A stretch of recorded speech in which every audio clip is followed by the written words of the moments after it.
สงฆ์กุลพ่อกุลแม่กุลครูบาอาจารย์กุลศีลธรรมกรรมฐานจงมาปกห่มรักษาครูบาอาจารย์พระเจ้าพระสงฆ์ทุกรูปปกห่มรักษาศรัทธาญาติโยมตัณสาธุชนคนดีผู้สนใจใฝ่ในธรรมทุกท่านขอถวายความเคารพแสดงความนับถือพระมหาเถระพระเถรานุเถระเจ้าคณะพระสังฆาธิการครูบาอาจารย์เจ้าที่เปิดวิทยุฟังอยู่ที่วัดที่วาเวลานี้จุตนจุองค์เจริญปอนญาติโยมท่านสาธุชนคนดีผู้สนใจใฝ่ในธรรมทุกท่านอนุโมทนากับสถานีวิทยุทุกคลื่นทุกที่ทุกแห่งที่เปิดสัญญาณฮับเอารายการนี้ไปสู่ผู้ฟังทางบ้านขณะนี้เวลา5 นาฬิการายการต่อไปเชิญญาติโยมทั้งหลายได้รับฟังรายการเสียงธรรมแสงอรุณดำเนินรายการโดยท่านพระครูชลทานพิทักษ์สัญญาณท่านพระครูพร้อมแล้วนิมนต์เลยครับนิมนต์ครับดำเนินรายการโดยท่านขอแตบใจไหวสา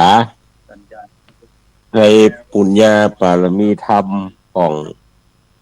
พระเถรานุเถระเจ้าคณะพระสังฆาธิการที่มีสมณะเมตตาเปิดเครื่องรับฟัง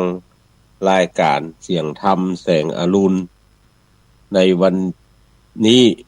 จุตนจุองค์ขอความผาสุกในธรรมจุ่งมีแก่บรรดาพี่น้องศรัทธาตายกตาญิกาหนุ่มน้อยชายหญิงตั้งหลายจุผู้นายคนที่เปิดเครื่องรับฟังรายการนี้อยู่ยังบ้านยังจองเลือกสวนไร่นากรรมเขต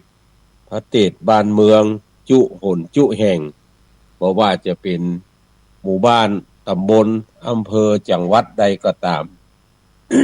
ที่ตั้งสถานีวิทยุต่างๆได้เชื่อมต่อหรือว่าลิงก์สัญญาณเปิดเพื่อท่านทั้งหลายได้รับฟัง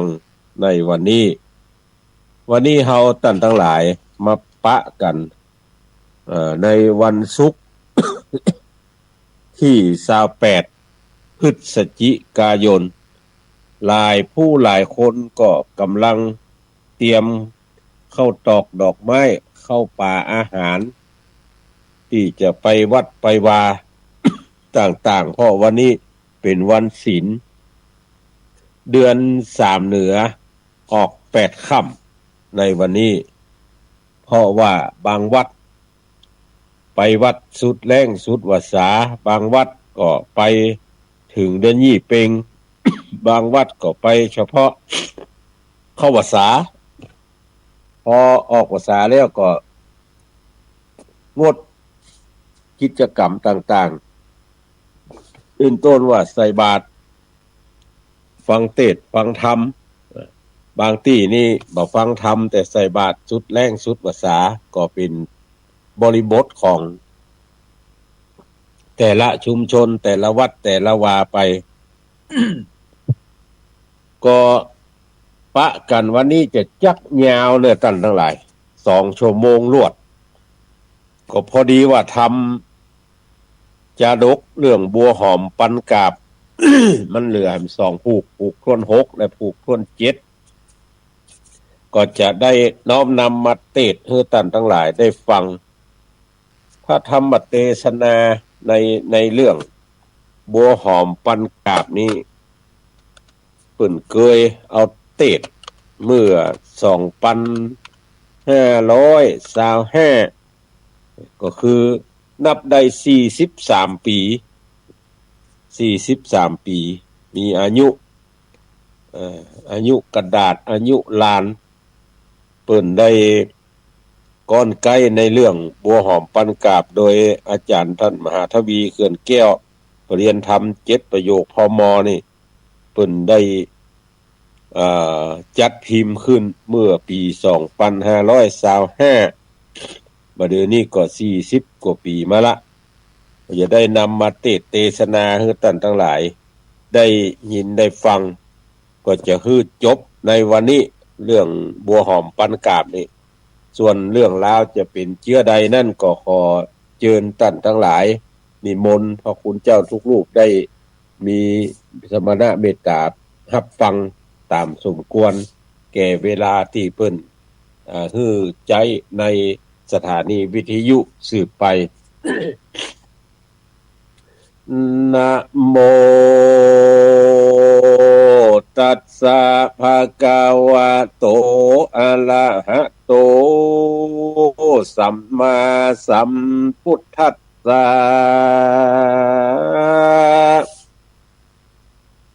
อุโภปิเจเตมหาวะเนวะสิงสุติลำดับธรรมเตสัตนามาจุจอดมาลอดถึงผูกทวน6ตามจาดกไข่กล่าวไว้ส่วนอันว่าพ่อแม่ไทยตั้งสองปากันสะยองเหาะดันจากที่นั่นบินไปถึงเมืองเขาไก่แห่งห้องเตต้องนิเวศนที่อยู่ตนแห่งห้องสองพี่น้องอยู่ในดงสองพระองค์มวลเล่นนกตื่นเต้นเนืองนั้นพึ่งผ่าจันจมดอกบินเข้าออกไปมา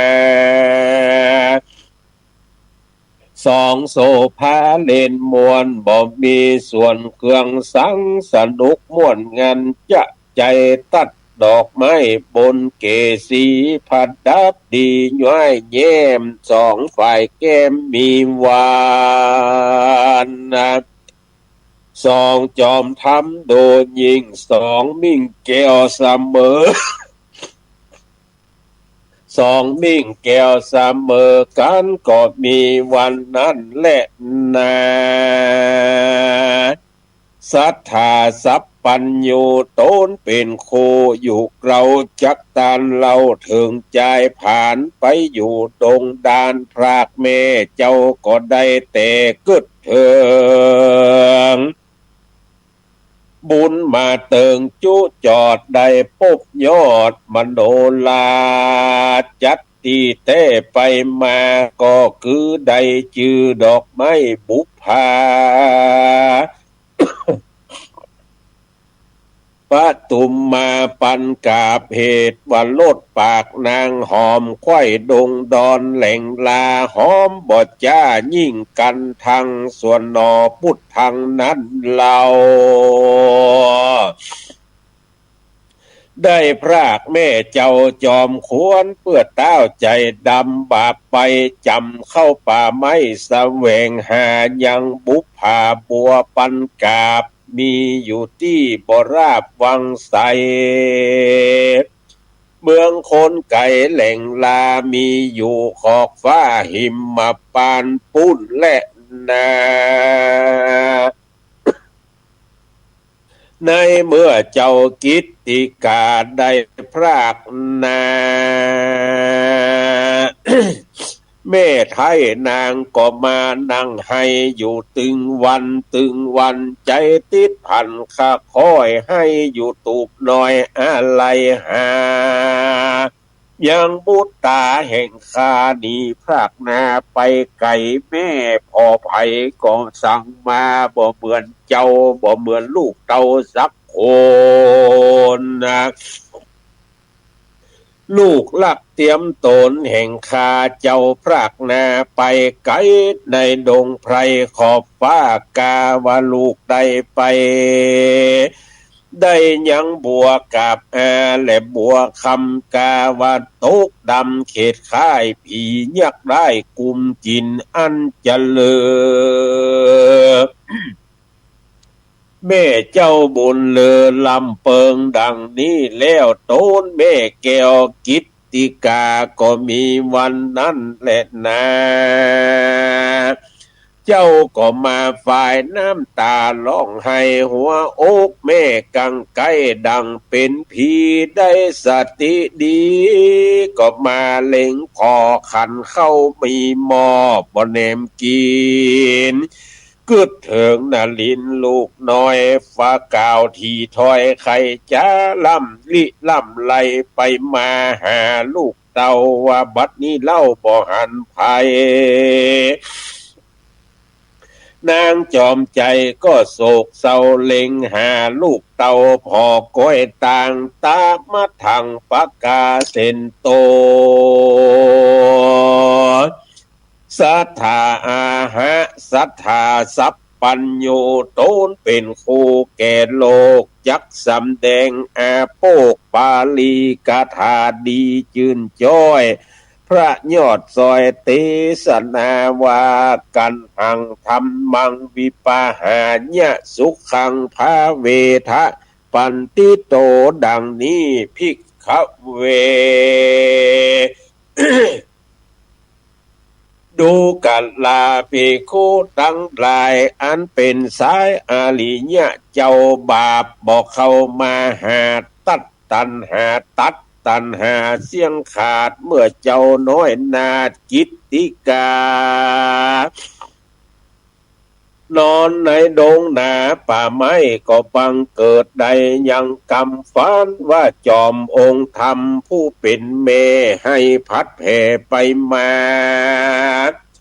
บ่ปากจาสังสักสิ่งนางก็กิ่งคองมองขี้อันหนึ่งเจ้าโตนบุญดี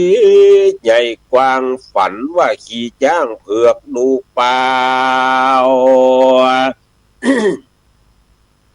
เศตสัตว์ขาวกังกากางกันเฮือเจ้าตื้อแล้วนั่นขาดนิ่งหามีน้ำตาอาบนาหนอเจ้าหนอลาลำไหลหิหาไปมาเกิดเวตนาร้องล่ำให้ในที่ไกลมโนลา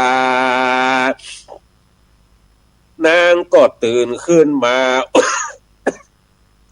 นางก็ตื่นขึ้นมาหอบถามเจ้ายอดพวกควันว่าวันนี้สั่งมาดูหลากเจ้าตุกยากการสั่งน้ำตาปังร้องให้ขอพี่ไทยไข่ปันตลาต่างสู้ตัวเจ้ากิตติการ ได้ยินมโนลาถามดังอันองค์นอจันก็ไข่ปาน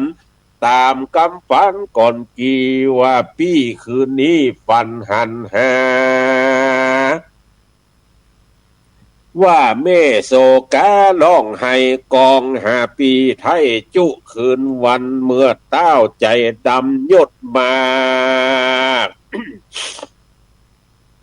จำปี้พรากเมืองมาคงควายหาเหิดใดยังดอกไม้ชื่อบัวคำเดี๋ยวนี้ก็สมหวังดังใจปี้ก็จมชื่นใดดีมา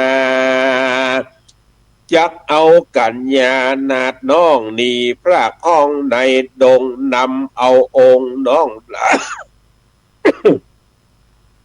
นำเอาองค์น้องลาถวายพระเจ้าฟ้าปาลาต่างเมื่อวันตาขับไว้ยังแม่ออกไทยจอมโค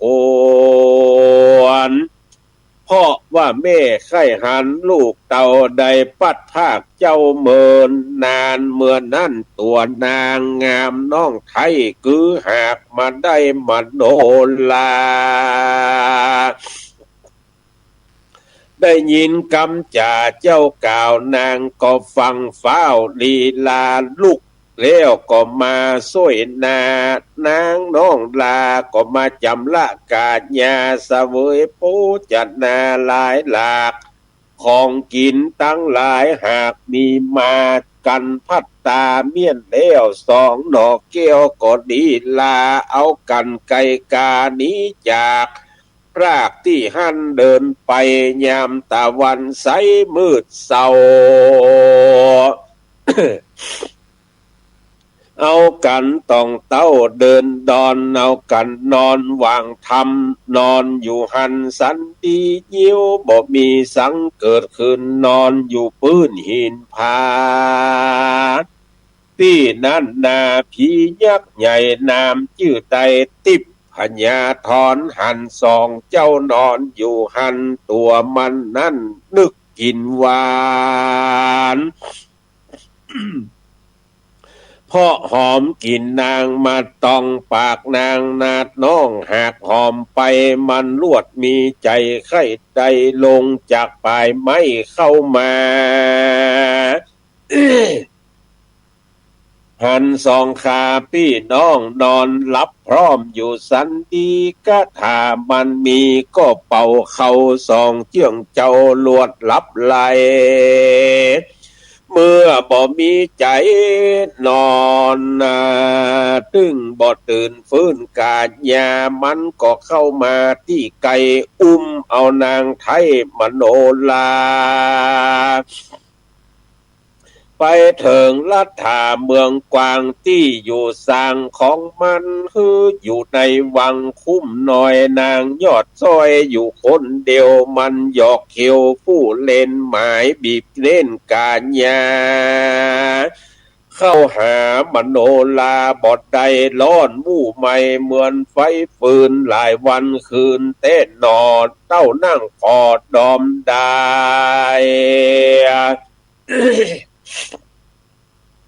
จิตวันปลายก็มาลอดที่หันเด็ดนา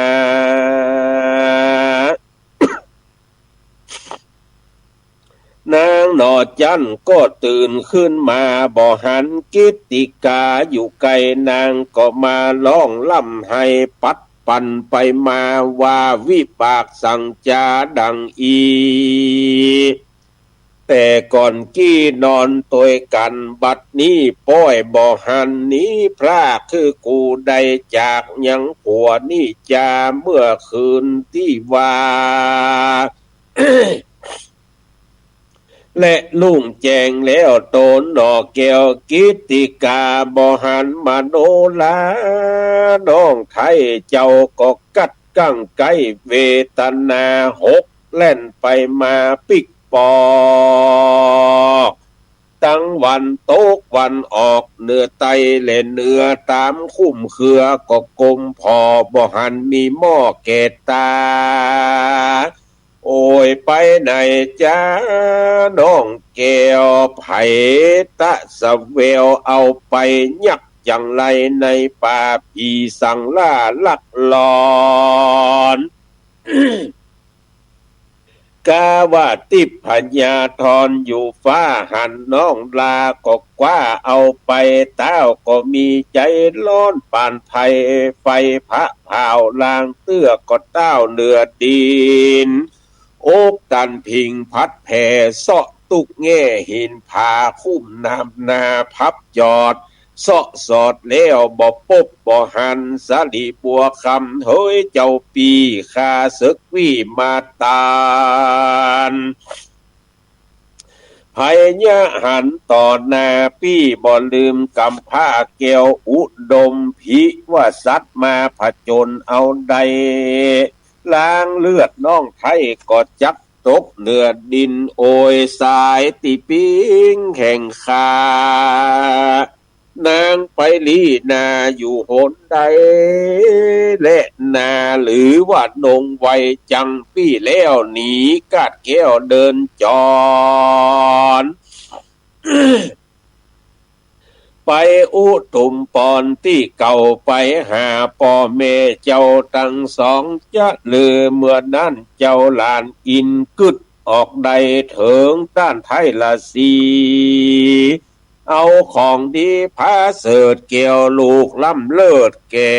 ตนมาเจ้าก็อมยังเกี่ยวก็บินสานไปปลายบนโดยโหนอากาศ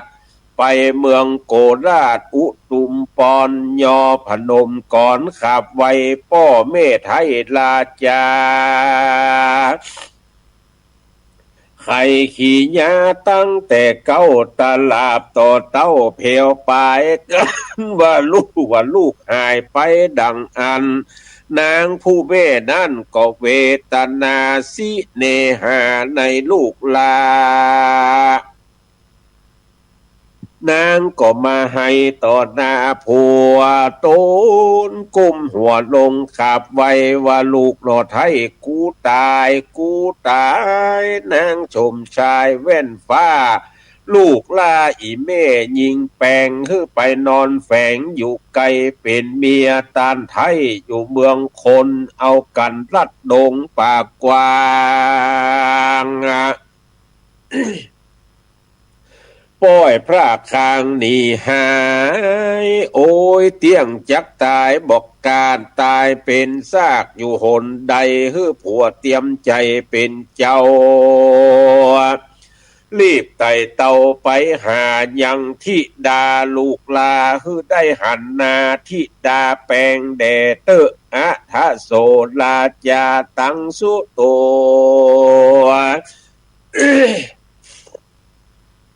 ที่นั่นพญาโตนสะเวยลาดนั่งภาษาสะเวยเมืองได้ยินกำเคืองเดือดไม่อันนางนาไทยให้หาก็ใครจะต่อน้องแก้วปีลู่แล้วเมียขวัญลู่สัจจังทวนทีลู่จักตีผีลักหลอน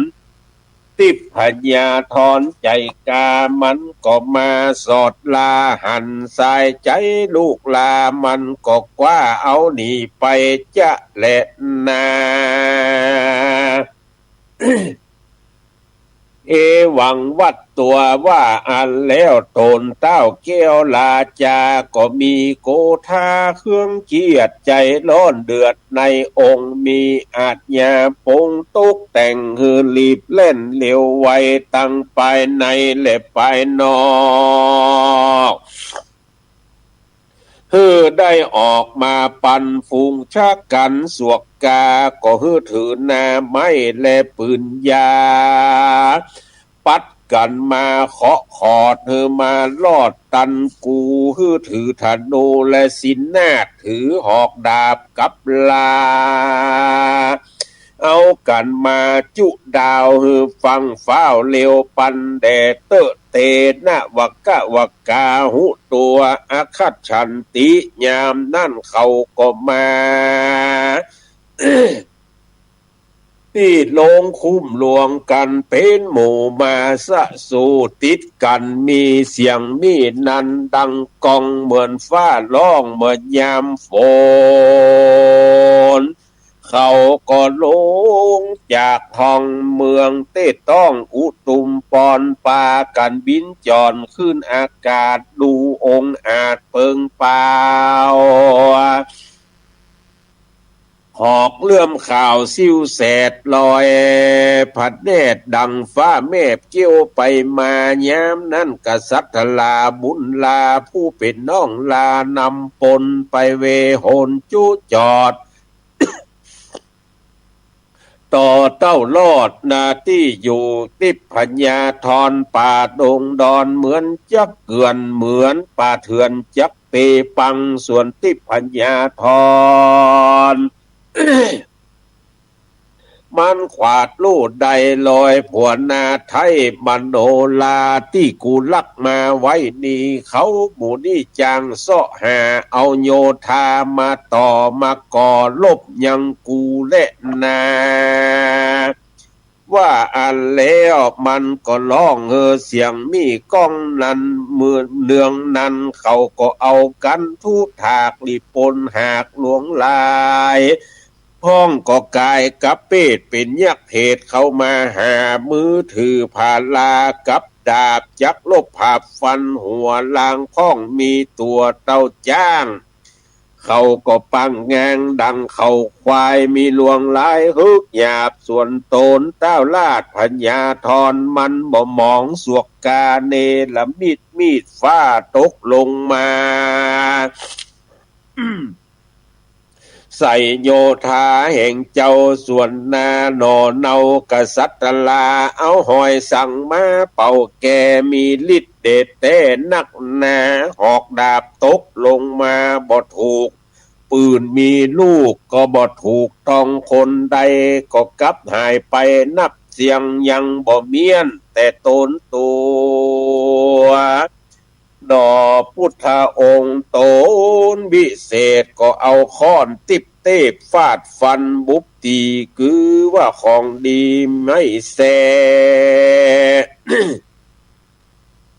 ก็พาเป้หมู่โยธาตัวเขานั่นขาดสะบันเขาก็บ่นยั่งยังลงมาเจ้ากิตติกาก็กำค้อนแสกวัดแกว่งแป้อยู่เวินตายเป็นพื้นเป็นแผ่นเมื่อเจ้ามือแม่นเพราะวัดเจิงมีหนอมุนีแจงเจตจบตะไลเป้ตั้งสามส่วนว่าผีมานตัวใหญ่ไข่ใดนางนาไทยมโนลาหันโยธาตัวเก่าตายดังอันตัวมันนั้นว่ามันดีเจิงบ่มีหล่อเข้ามาหนอพระเจ้าฟ้าวัดแกว่งตีไม่เสดีเข้าฟาดตัวมันก็ขาดเป็นสองติพญาธรตัวพุดเกิงตกสะเบิงสะจึงเสซัมพ้องก็ถูกสันหลังเมลสีคาง พ้องตกลางงางนอนตายตามดอนทรายและป่ากวยตามห้อมหวยคุ้มเครือน้ำแต่ยังตัวประธานผู้เป็นใหญ่คือตานไทยติบพญาธรหันบ่อทองเข้าบ่อใดเจ้าฟ้าหนอไทยหากเรือโตนมันก็พนมก้มเก่าไว้ยังเจ้ากิตติกาขอยกโตดตาฮือขาดอย่าฮือความหน้าเป็นผีจุ้งไว้อินทรีแก่คาส่วนน้องลามโนลา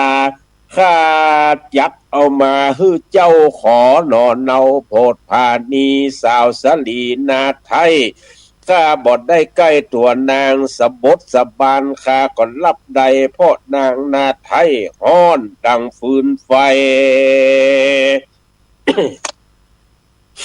นางยังมีใจรักเจ้าจุค่ำเจ้าไว้วอนหาขอคุณนาพายโพดเธอโป้นโตดตั้งตายเดดเตอตะตาโสนาลินโทเมื่อนั้นส่วนอันว่าเจ้าบุญภายนอลา กลัวเป็นบาปกาไปหลายบ่รู้หายรู้แล้วเจ้าหนอแก้วคุณนามึงจุ้งเอามาโนลามาเฮอกูบ่ด้านดื้อจักปงปานมันได้ฟังดังอันนาหะระพลตัวเต้านั้นนะตีนมือบ่มีจักเอานางนาลีมาบดใดขอเจ้าหนอไทยต่อการยาข้ามีตีนมาเตียวใดจักเอานางนาไทยมาปั่นสัจจะมันขันซึ่งเจ้าข้าผู้เท่าบ่มุสาและนาติพญาธรนาหัวพุดเกิงไปดังอันมีแต่หัวบ่มีตัวขอเจ้ากิตติกามาต่อยังตัวและหัวแข้งขาตีนมือฮือดีดังเก่าดังอันโสตัสสะวัจจนังสุตัวเจ้าได้ยินติพญาธรมันยินยอมก้านแล้วเจ้าโตนเกี่ยวก็กัดตำฮือตัวมันเป็นดังเก่าติพญาธรนั่นเล่าก็คืนมาคือว่านอกษัตริลาก็เอาค้อนแสอันวิเศษแต่เขี่ยไปมาส่วนกาญาก็เหมือนเก่าติดกันเล่าสันดีหนอพระมุนีเป็นเจ้าเอาน้ำลูกเขาตัดหัวใจลมนอกลมในเขาออกมันก็ได้เป็นเจ้าภาพดงไพรมันก็พาสะไหลต่อหน้าไปเอาสร้อยฟ้ามโนลา เอามาถวายแก่เจ้าองค์หนุ่มเนาโปธิญาณสองนงคานดอดเต้าใจจืนแย้วแปลงปันเพราะได้หันยังพ่อแม่อันลูกแต่ห้องอุตุมปอนมาสู่ดงดอนป่าไม้เสาะหาใดลูกไทยพุทธดีนางก็ยินดีจมชื่นปอเต้นตื่นหัวใจย่อมือใส่น้อมไว้ยังองค์ตาลไทยตั้งสามคือพระโตนงามผัวมิ่งปอแม่ยิ่งตุนหัว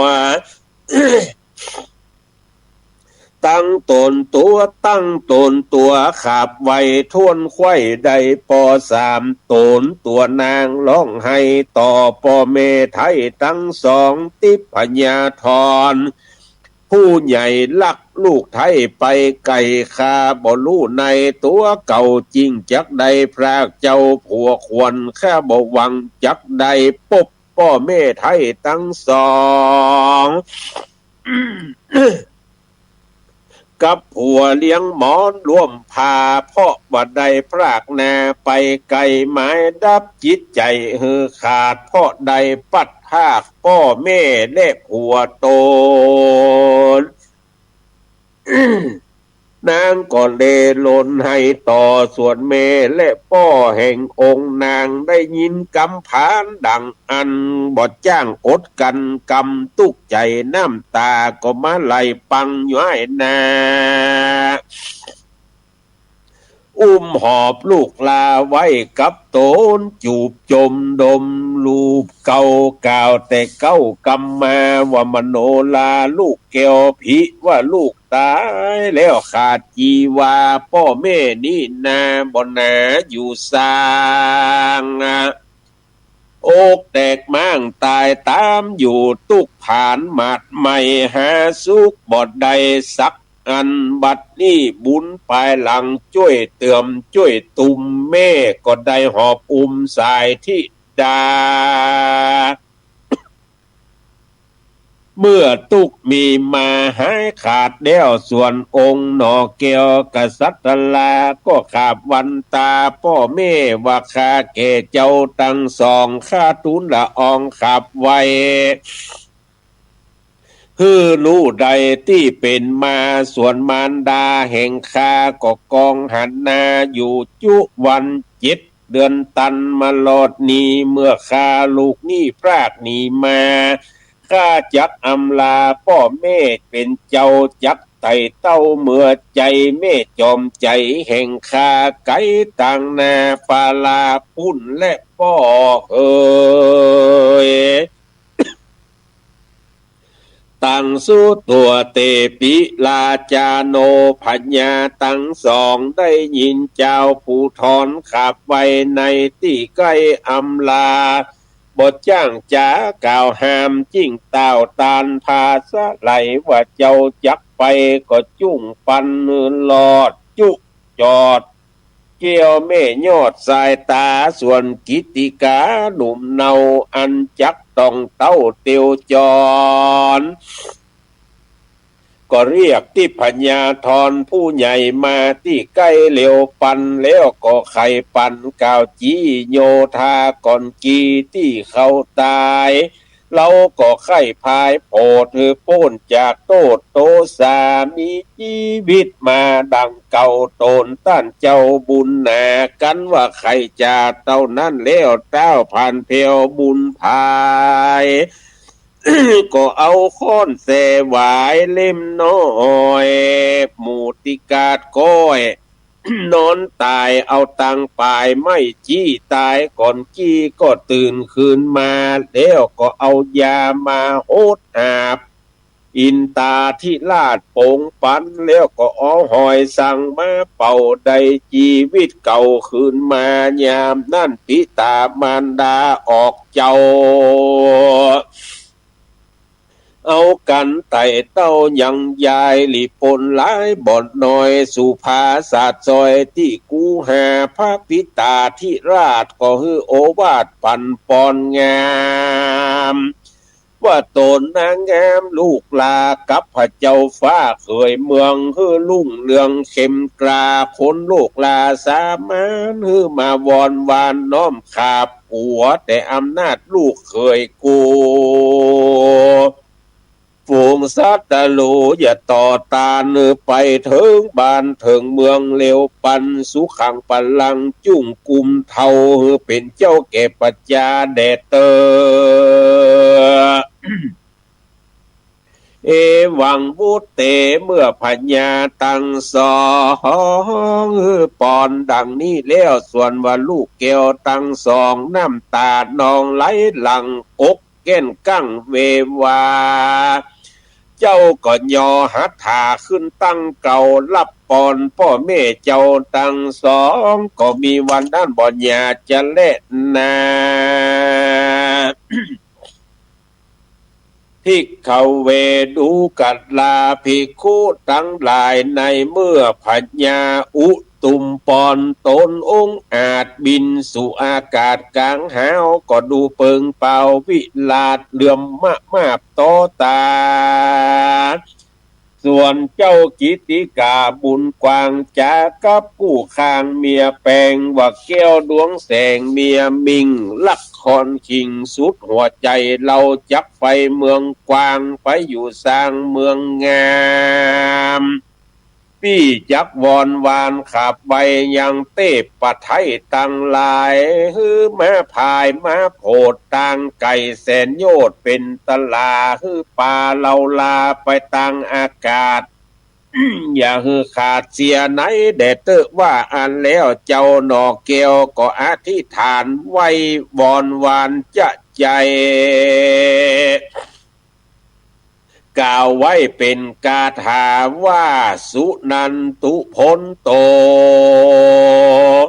ดูกัดลาเตวัดดามวลหมู่อันอยู่ห้อมหอยปัปปัตตาอันอยู่กูหาเถื่อนธรรมอันอยู่ต้าน้ำชนละทานพิว่าคาจักใดตรัสพญาโปธิญาณไปปลายนานำสัตว์ไตฟ้าออกสงสารนึกถึงนิพพานมีบอกกาดอันว่าภาศาสตร์ข้าหลังงามขอช่วยดลบันดาลยกย่างย้ายขึ้นออกจากปื้นปัทวีฮือเถิงธานีที่หานที่บ่อยากกันอุดมดีคือว่าเมืองปาลาหน้าสีแหล่งลาที่แม่อยู่ทากองหันแดดเตอเมื่อนั้นเตวดาตั้งหลาย ก็มีใจพายบทจ้ามารออยู่ทาเป็นปฏิวานยกภาษาดงามหลังกว้างโอ้ยหนอของบทลางว่ายังมีเหมือนมีอินทรีย์จิตเจตผลดีสังเกตดีหลีก็ไปหาละสีตนเท่าอันอยู่เฝ้าสละนองบ่มีมัวหมองโศกเศร้าตนแห่งเจ้าก็เข้าฌานสะยองดีงาม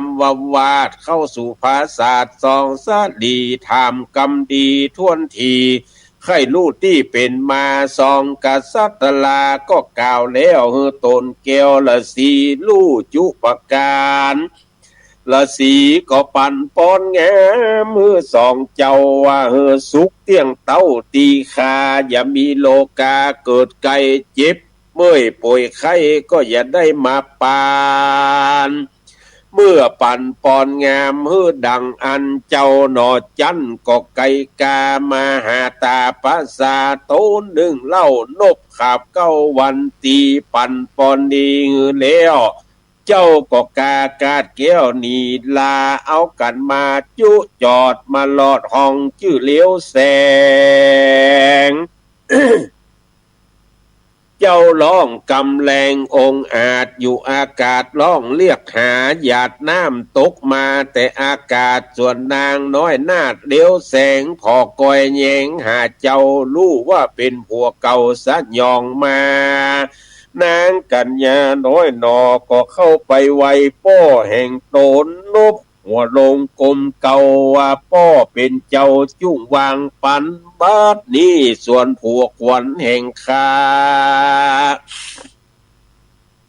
ปิกปอกนามาเอาป้ออย่ามองเหงาโศกไม่ปล่อยวางลูกไทยไปดีเดเตอขอสุจนะพ่อแม่ตั้งเท่าแก่ตานายก้อยฟังไป อยู่จะใจขอพ่อแม่ไทยจุ้งปันวางข้าเดเตอนาโสอิสีวัจานังสุตัวอนุญาสิธิเนื้อนั้นนาบ่มีกาดโดยอานุภาพบุญนางส่วนวาวิมานก็ปากันยกขึ้นโดยเตจะปิกปืนจะแหลดนาดูกัดลาสัพปุริสะตั้งหลายอย่าได้สลังสังกากายเยี่ยงกรรมสอนยังคำสอนของพระบวรอันเป็นธรรมพระเจ้าทุกคำเจ้าจุงฮือเอาสอนใจส่วนพระจีไพนี่เล่าได้ยินลูกเต่ามาสั่งมาลามาขอเจ้าก็ยกยออนุญาตนางน้อยนาดเลี้ยวแสงส่วนที่ดาแปลงน้องไทยก็ยกมือไวเตวดาว่าขอคือมาช่วยคาอย่าเดินจ้าเหิงนานมายกยังวิมานภาษาโตยผัวลูกลักลาดไปเมืองคนแดเตอที่นั่นนาบ่มีกาดโดยอนุภาพบุญนางส่วนวิมานภาษาก็ยกขึ้นอากาศตันยามพระโพธิญาณมาลอดแล้วเมียมิ่งแก้วจิว่าเกียงคำแล้วก็ไข่กำงามบทจ้าว่าเมียแห่งคาชื่อเกียงคำพี่บ่ลืมกำก่อนกีบัดนี่พี่พ่อคืนมาเมื่อเมืองปาลาใหญ่กว้างนายกู้คางจุกมาปันส่วนนางเกียงคำได้ยินแล้วก็ไหวพ่อแก้วปิตาไข่ขี้ยาที่ถอยส่วนพระยอดซอยปิตา ก็โป่งที่ดานาไทยไปอยู่ไกลกับองค์แล้วก็สอนอนงนาดน้องคือเมื่อจากห้องเมืองโคนคือได้อดทนจุจริงเป็นเมียมิ่งเตรียมตันจุคืนวันคือน้อมไว้ยังผัวไทยสามีกาอย่าได้ลาสาปะมาจักเป็นบาปกับตัวฮือนายได้ผัวเจ้าจุค่ำเจ้าคืนวันบัวคำลูกไทยจำใส่ไส้อย่าได้หลงลืมแต่เตอ โสโปติสัตโตตังวจานังสุตัวส่วนโปติสัตเจ้าผิวบ่เศร้าเหล่างามบุญสมปานมีมากนำผาศาสตร์สามหลังเสียงเด้งดังมีกอง นั้นตัวต้องเวียงใจคนตกใจสลังเขาอยู่หันพอก้อยแยงหันแสงงามขนาดเลื่อมมากต่อตาห้องก็จ้าเดือดกองสาวสู่ร้องอึงอังดวงตาวันผ่านเพลวออกมาแล้วต้วยกันพ้องวัดตาวันมี3 ลูกยายตั้งถูกกลางหาวพ้องก็ว่าข่าวเป้านั่นจมเจือนที่นั่นนาภาษานาตื่นนาขึ้นลุกแล้วจากในมานอกเต้าก็บอกแกเตวีสลีเจ้าก็ปิงเปล่าฟังพร้าวมาพากเอวลูกลาเมืองคนตกใจสลังพอคอยเยงหันแสงย้ายตั้งถูกกลางหาวป้องก็ว่าเจ้าพรากฟ้า ห้องบานาเทวดามาเอวโลกลาเมืองคนหนอตัดสะพลโตนองอาจอยู่บนภาษาวิมานคำเจ้าก็ภายกำล่องกล่าวว่าดูลาตนเต้าปุลีปาลานาสีที่นี่เดี๋ยวนี้ข้าก็ได้มายังปทุมมาปันกาบขอเต้าลาดจุงมาเอาเดเตอตะตา โสว่าจานางสู้ตัวเมื่อนั้นพญาปาลานาสีได้ยินแล้วเสียงดอกแก้วร้องเรียกหามีโสมานะเป็นอันมากว่ากูเต้าลาดมีบุญบ่หายสูญใดไว้ยังดอกไม้บัวหอมนับสั่งลอมมีปันกาบไว้ในภาษาคงใจแล้วก็ลุกจากในมานอกเต้าก็มาเอิ้นบอกเตวีกับสาวสาลีหลายหมื่นนาจ้อยชื่นโสภาว่าบัดนี้นากูเตี้ยงใดยังดอกไม้กินหอมไก่องค์จอมไตรเจ้าฟ้าขี่จ้างก้างางอนตีนั่นนางบัวหอมปันกาบกิ้วก้อมว่าตาคมเอวก็กลมแหลก็มาอาขเบ็ดนาก็มาข่าวใส บ่มีหญิงใดมาเพียบใดคนโลกไตโลกาบ่มีกำจาพระพอยนางเกี้ยวก่อยกำมาว่าดูลาเต้าปาลาภาศาสตร์เป็นเจ้าภาพแดนดินได้ยินว่าต้านไทยไข่ใดดอกไม้ชื่อบัวคำกาบแห่งมันมีปันกาบจุ้งเอาไว้ในภาษาเตรียมแฝงแดเตอร์เอวังวัดตัวกันว่านางปากเต้านั่นแล้วกาบดอกแก้วยิ่งบัวหอมทะลบตัวนครเมืองกวางดอกสว่างยายไปเป็นสายใยเกี่ยวลอดเมืองแก้วยอดนาฝากหอบไป ตัวติสาตุกตีบางพ่องกี้ขึ้นไปบนเป็นดอกอุบลหอมอยู่ฟ้าลางพ่องกี้อาอยู่หิมพานต์ในดงดานพับจอดเกิดเป็นดอกไม้ลายประการชื่อบูเพื่อบุญสมปานน้องไทยสืบสาวไว้เติงตันถึงตึงวันบัดนี้เพื่อดังอีเป็นมาแลนนาตะโตราจาสหัสสานิปตุมมาบุพานิกะเหตุภิกขเวดูกัตลาภิกขุทั้งหลายอันเป็นสายอริยะเจ้าบาปบอกเข้ามาหาส่วนเต้าราจายศใหญ่นามชื่อพมตัตราจา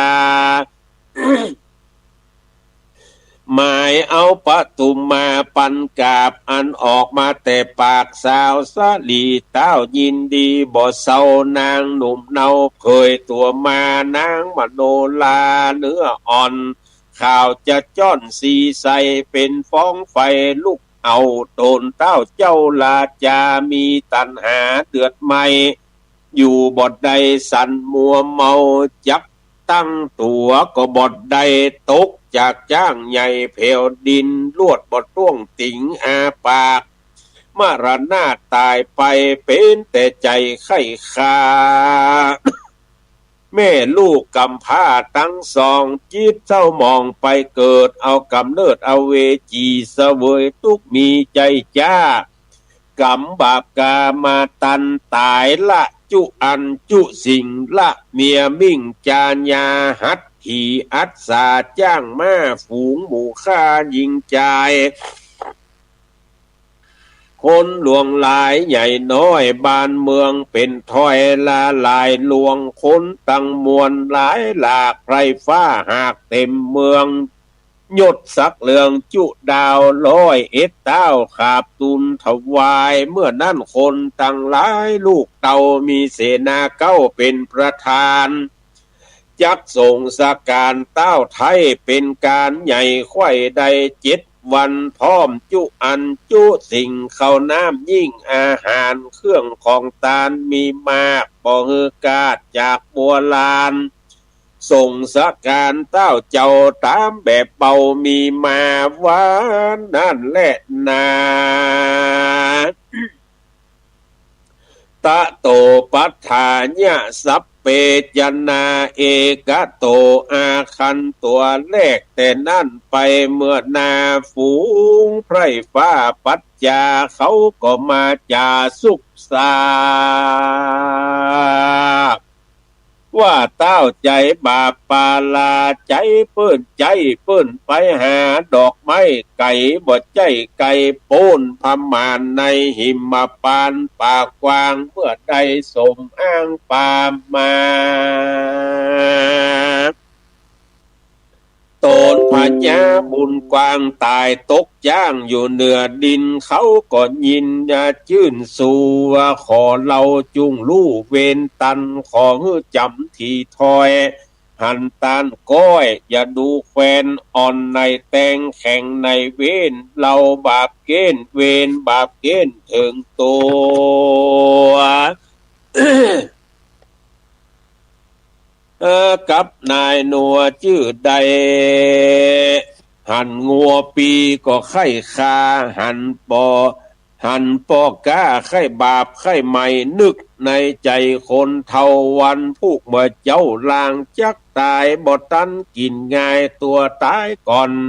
อันนี้เป็นกรรมปูมอนเช่นบัวลานเป็นนิทานมาสอนสั่งอย่าได้กั้งเววาอย่าปาลาใจถอยหือก้อยได้อดขันตีเกิดเธอดีที่แจ้งแล้วก้อยแสงกระตำจักเป็นบุญนำไปสู่ฟ้าถึงฝั่งกำนาเนลปานเมื่อนั้นเจ้าตนครานดุมน้อยงามชื่นจ้อยจือกิตติกาขอกลัวเสนาและอำมาตย์ดับจิตขาดนอนหงายตอดตนตายดังอันเวรบาปนั่นก็จักมาตันเจ้าก็ปั่นน้ำใจไข่เอาน้ำใส่หอยสั่งแล้วก็เป่าเฮือดังมีกองเหมือนฟ้าล่องบนเวหาเป็นหาฝนจะละทาลาไหลหลังกัดกั้งทวนนาทุไปตัวเวียงใจและบานนอกพับตุกขอกหลวงหลายจับยิงใจน้อยใหญ่เพื่อบ่ฮือใดล้มตายคนตั้งหลายพอซ่องพอหาน้องตั้งสามส่วนเจ้าบุญขวางผ่านเพลอยู่ภาษาเกี่ยวเก่าลงมาว่าดูกันลาเสนาและอำมาตย์จักเฮอเราเป็นเต้าลาดสะเวยเมืองเราก็ยินเครื่องนักแก่ กลัวพ่อแม่บ่เปิงใจตั้งเสนาในและอำมาตย์เราก็ทุกข์ยากแถมผานอยู่ตุมตูบหิมตางต่ำจ้าเป็นลูกแม่ไม้ผิดอัจญาฮือไปหาบัวปันกาบได้มาตั้งยากดีหลีฮือมาฮือตนดีเต้าเจ้าองค์ปิ่นเก่าก็ป้อยมาตายบ่ได้เอากายเอ็มปองกับนาดน้องกาบบัวหอมเราบ่ลูกกองฮีดเก่าแต่จิ้นคนเท่าหากแต่งมาคือว่าธรรมดาจารีตเรากับกีดตันใจจักเอาไผ่มาก็ตามใจสู่เจ้าเสาะหาเล่าตามปัญญาแดดเตอ ตะตาปันนะอามัจจาตั้งสู้ตัวเมื่อนั่นคนตั้งหลายตั้งขุนนายไพรน้อยฟังบาดถอยกำงามก็ดูอาการแห่งเจ้ามูลเก้าเงาแต่หัวตีว่าเป็นผู้ว่าดีลูกแม่ไม้เลือนต่ำจ้อยอยู่หิมตางเขาก็ซ้ำมาวอนวานจะใจว่าข้าเจ้าหนอไทยบุญมีเจิญมาเป็นคุณสะเวยเป็นเจ้าภาพปัจจา เ เขาก็วันตาน้อมไว้ยังองค์หนอไทยตั้ง2-3 ตีก็มีวันนั่นแหละนา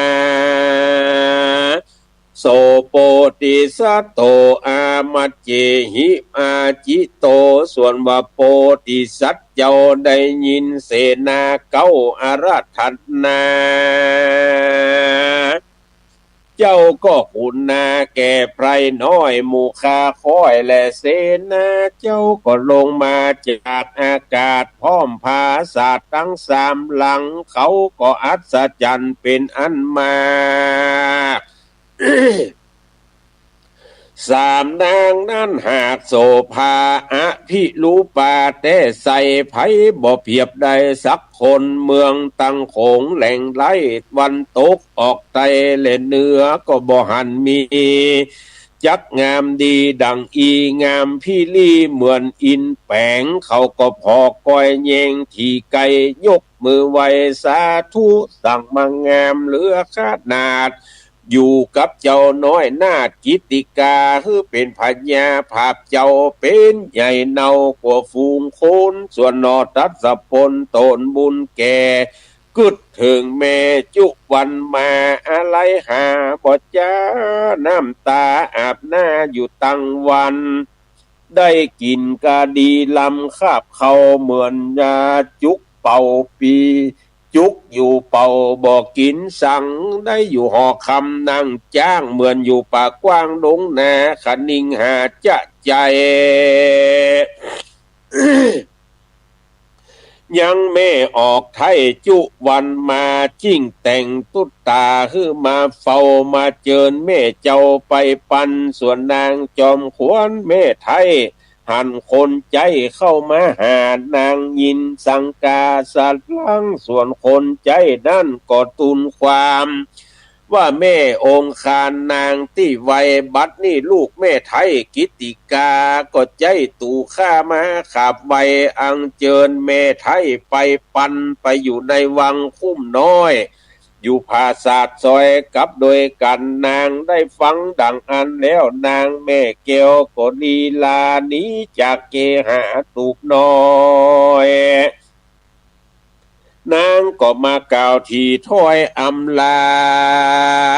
ว่าแม่นาองค์นางที่แม่ธรณีองค์นางอันฮักษากาวาตูบน้อยได้แฝงไฟห้อยอยู่มาเมินนา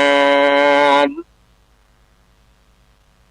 บัดนี้ตัวกูนางจักละไว้อยู่กับลูกไทยกิติกานางก็วันตาน้อมไว้เพราะแม่ไทยบ่ลืมกุลนางใจบุญมาหาลูกเต่า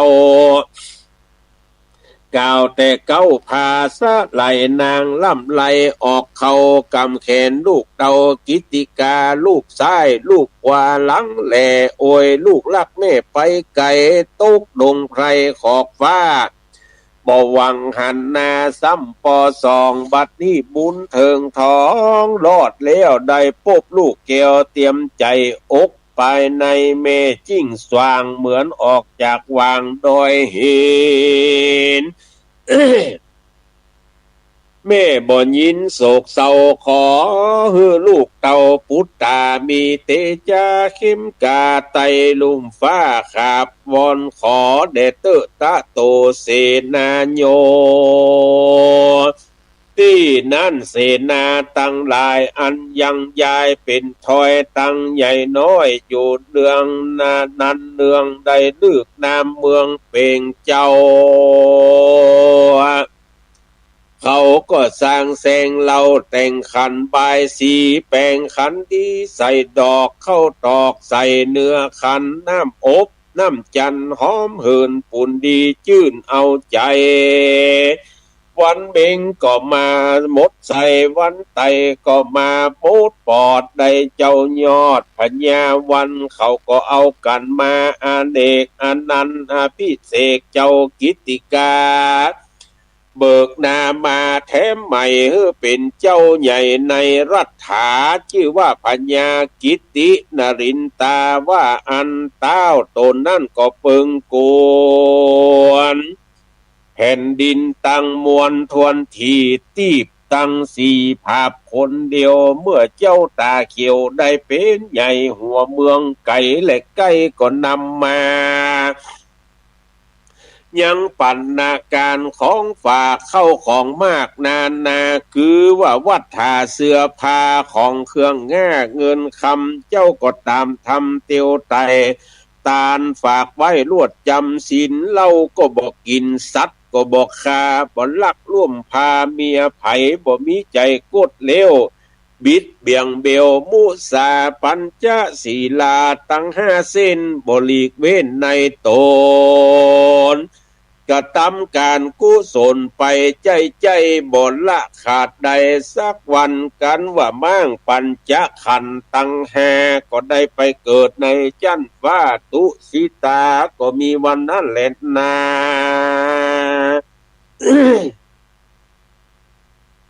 อิตาเนวาหังอติตังปวัคคามิตินี้เราจักเล่าเถิงบุญเก่าแห่งนางตั้งสามเมื่อพระนางโซเมื่อพระทรงนามกัสสปะเห็นเจ้ามาเป็นเก้าโพธิสัตตาตั้งศาสนาและพระธาตุพระบาทเจดีย์ไม่สลีมหาโพธิ์เพื่อไว้โพธิสัตว์ตั้งหลายเมื่อนั่นคนยิงใจปากันไปไวหาดอกไม้ขาบวันตา สามนางนั้นนาก็ลิงลูใจจื่นสู้มีมาบังเกิดศรัทธาใหญ่กว้างมักไข่สร้างยังตุงคือเป็นตานางตั้งสามก็มาแต่งตามปิมแป้งตุงอันยาวเป็นตุงขาวผ่องแผ้วตัดแต่งแล้วดีงามหัวมันบ่มีบ่จ้างใส่คือเอาไม้ใหม่มากุบกันคนได้หันเหมือนภาษาจิ้งวานเจ้าน้อยนาฏบุญมีเจ้าตนเดียจบมาแจกแปลงไม้ตามแบบที่ต้องการแปลงคืองามองอาจมนุษย์สัจจาเรียกว่าหัวตุงเจ้าบุญสูงตกแต่งแล้วใส่ผ่องเพียวเจียงคานเอาฮือนางตั้งสามหันสามนางนั้นฮือตุงเป็นตาลส่วนโปติญาณบุญกว้างได้แต่งสร้างหัวตุงปีกำตูนฝากไว้เจ้าที่ไว้พาธนาว่าบุญเยืองนี่นาพาเสดขอได้เกิดเป็นสัทธลาสัทธาในวันจักมาปายนาอย่าเนินจ้าไกกาเดเตเตปิตะโย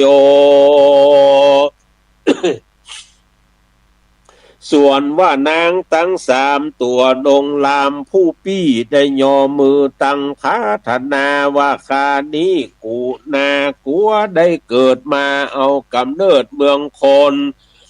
ขอให้เอาตนไปเกิดในกำเนิดมโนลายิงในโลกาโลกไตอย่าเพียบใดสักคนกินปากโตนน้องจันกำปากกำใดนั่นก็ฮือหอมไก่หอมตลบไปขั้วบานตัวปากกว้างดอยดงหอมตัวโคงเมืองกว้างขอสมไฟอ้างอย่าได้ไก่กาขอฮือได้เป็นพระดิญาร่วมคางกับเจ้าบุญกว้างผู้แต่งแปลงนี่เดเตอตุติญาอิทธิส่วนนางผู้ท่วนสองมีกำวอนฝากไว้คาน้องไทยบ่ฮือเกิดกับคนป่าเอาโตนแห่งคาเกิดในแหล่งลาดงนาเกิดในลูกคาก็ใหญ่นามชื่อใดดอกไม้เลียวแสงคือได้เตรียมแฝงเจ้าบ่าวตั้งแต่เท้าสาวจีเดเตตะติญาอิทธิส่วนวันนางผู้ท่วนสามก็ปณิธานตั้งไว้ว่าคาน้องไทยบอกให้เกิดที่เมืองคนขอคือเอาตนไปเกิดในกำเนิดดอกเกียงคำคือได้ตำร่วมไก่ยังปีไทยผัวเดเตอ อ่านว่ากำผาธนาแห่งเขาเจ้าบ่โมหมองมนเศร้าหายสูญตกไปโลนก็ได้ไกลเป็นเมียอยู่ใจนอนแฝงหน้าบุญแห่งได้สร้างบอกการว่าว่างไปในจะและนา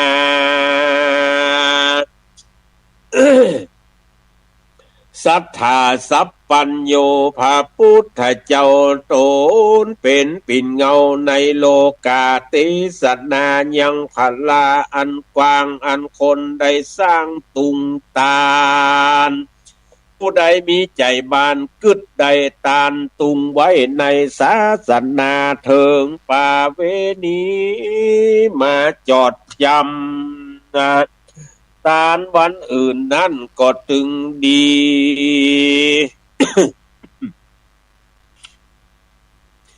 ตานเมื่อเดือนจีปีใหม่พิบทใจกดดีศรัทธามีหาใดวันอื่นนั่นใส่ก็เหมือนกันบุญติดพันเกิดไกล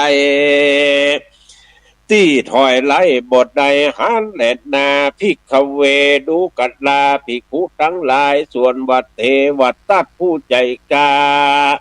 มันปองคาฮือกูตายและชิบหายมรณาตปลายลูนมันหักใดชิบหายวอดวำวายข่วมนา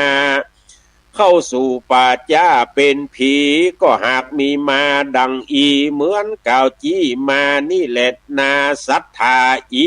มังธรรมเตสนังอาหะลิตัวจาตะกังสะโมทาเนสิกันพระพุทธากล่าวเท่านั้นแล้วโตนผ่านเพลก็จุ่มนุมมายังอติตาปัจจุปันนามาเตรียมกันฮือแจงพระจิ้งแสงเตสนาวาพระมาตโตลาจาเตวัตโตสะโกอนุรุตโธอโหสีดังนี้ภิกขเวดูกันลาภิกขุทั้งหลายส่วนว่าปัญญาพรหมตัดผู้ใจกาจำเจ้ากำพากิตติกาไปหาปทุมมาปันกาบ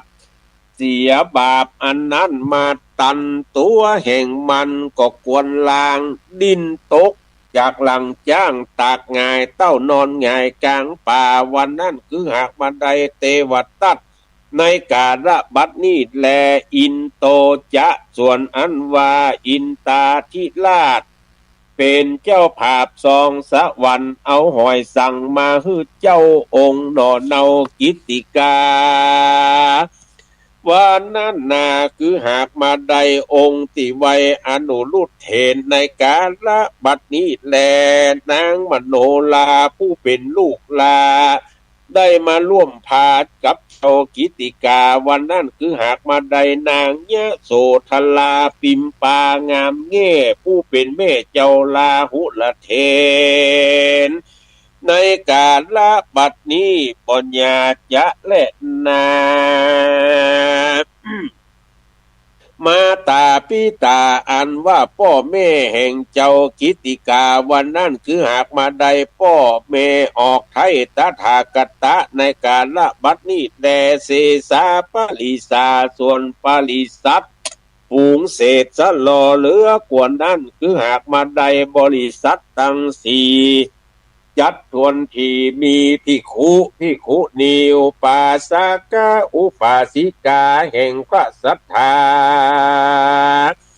ในกาลบัดนี้แลกิตติกาณลินโตเจ้ากิตติกาวันนั้นบ่ใจปุกระคนใดไผอื่นอาหังเอวังโลกนาโถคือหากมาได้กูพาตาทากาตาโตนเป็นที่จังที่เปิ้งแก่โลกทั้งสามในกาละบัดนี้แล ตุมเหพระวันตาจาต่างกังทาเลทาตานตั้งหลายได้ฟังแล้วจงตาลงจำไว้ปฏิบัติไปใจจำชื่อไว้ในองค์ ข้อพระสงฆ์นั่นแต่มีน้อยธรรมที่เป่งปล่อยบ่มีหลายหากเป็นนิยายสายเชื่อสืบไว้ล่างเลือเพื่อให้คนฟังเทียบเหมือนกินกลาง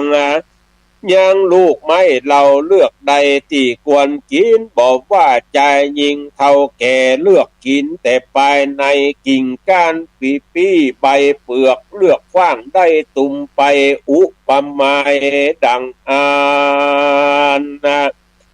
นิยายธรรมนั้นก็เหมือนกันแก่นของมันก็มีน้อยคือหันต้านก้อยอย่าดูแควนดอกบัวแดงเกิดในป่าจ้างเผือกต้านว่าเกิดในด